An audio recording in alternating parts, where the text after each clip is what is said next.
Alright, kamusta mga kajobos? At welcome back muli sa aking munting YouTube channel. So for today's video, siguro naman po ay nakita nyo na sa thumbnail ng vlog na to kung ano yung aking gagawin.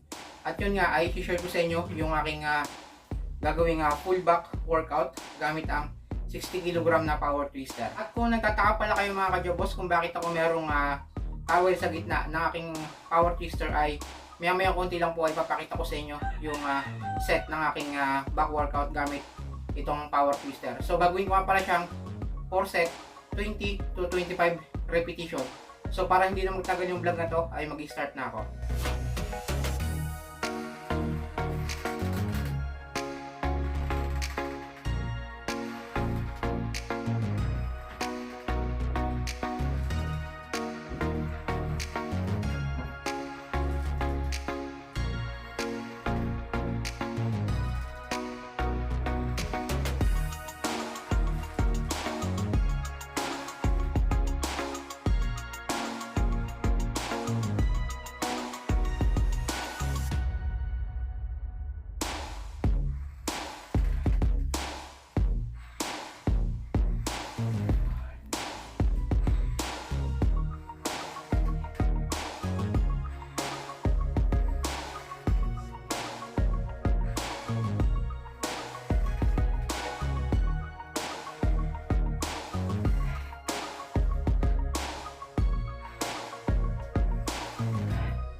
Alright, natapos na ako sa unang set.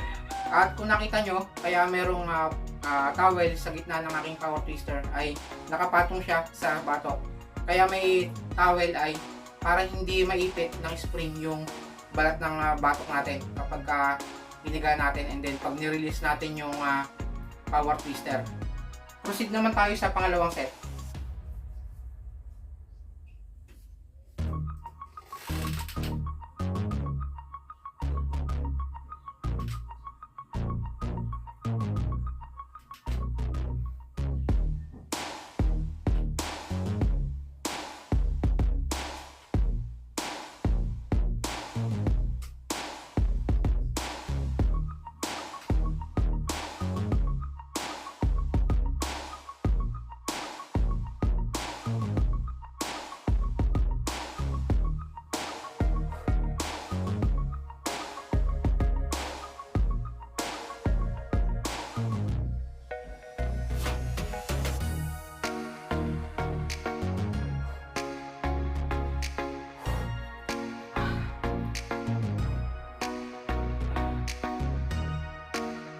At yung ganitong klaseng workout mga kajobos ay ginagawa ko siyang 4 set, 20 to 25 repetition at 2 rounds.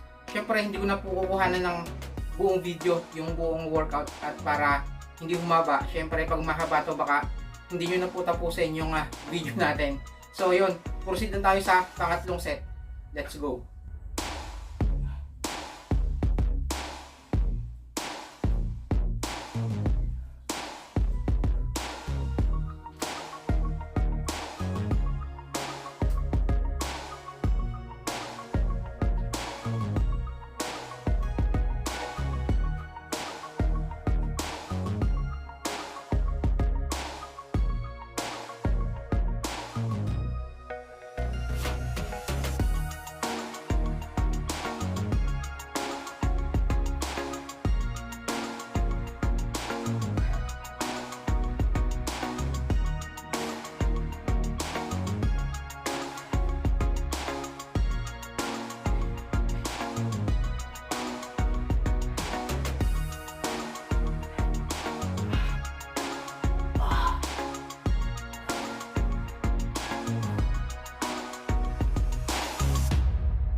yun na nga mga ka-jobos, natapos na ako sa aking ginawang back workout gamit ng power twister. At sana po ay nakatulong sa inyo yung video na to para sa inyong mga fitness journey. So bago ko tapusin yung vlog na to, ay gusto ko munang i-shoutout at pasalamatan si Sir EJ Castro, Patrick Coloma, ang ating mga silent viewer, ang ating mga OFW at yung mga solid na sumusuporta sa aking channel simula noon hanggang ngayon.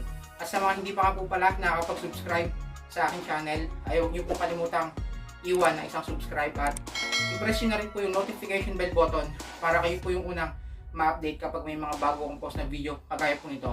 Okay mga ka-jobos, at kita-kits po muli sa susunod ko pa mga i-upload na video. Peace out. I love you all mga ka-jobos.